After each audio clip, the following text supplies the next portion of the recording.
சிறகடிக்க ஆசை சரியில்ல. அடுத்து வர எபிசோட்ல நம்ம சத்யாவோட பிறந்தநாள் வருது. அதனால நம்ம ரேகா இருந்துட்டு பெரிய கேக்கவே வாங்கிட்டு வந்துடுறாங்க.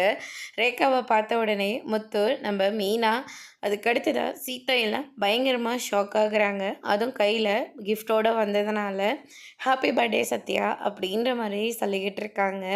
சத்யா இருந்துட்டு என்ன இது இவ்வளோ பெரிய கேக்கா அப்படின்னு சொல்லிட்டு ரொம்பவே ஷாக் ஆகுறாங்க. அதெல்லாம் அப்புறமா பார்த்துக்கலாம், முதல்ல கேக்கை வெட்டு அப்படின்ற மாதிரி சொன்னதுனால கேக்கெல்லாம் வெட்டுறாங்க. எல்லாருக்குமே கையால் தான் கொடுக்குறாங்க.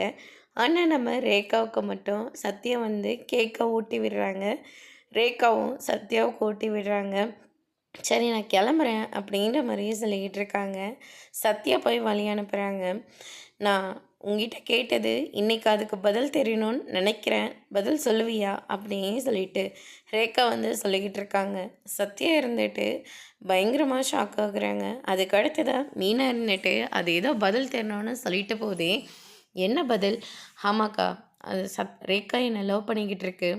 நானும் உங்ககிட்ட டைம் வரட்டும் சொல்லலான்னு தான் இருந்தேன். ஆனால் ரேகா இன்றைக்கி தான் அதை எதிர்பார்க்குறேங்க. பேசாமல் என் முடிவை நான் சொல்லிடலான் இருக்கேன் அப்படின்ற மாதிரி சொல்கிறாங்க. மீனா இருந்துட்டு என்ன முடிவு? நானும் ரேகா கிட்ட தான் காதலை சொல்லலான் இருக்கேன் அப்படின்ற மாதிரி சொல்கிறாங்க. இதை கேட்டோன்னா முத்துவும் சீதாவும் பயங்கரமாக ஷாக் ஆகுறாங்க. அதோடு இன்னைக்கான ப்ரோமோ முடிச்சிருக்காங்க.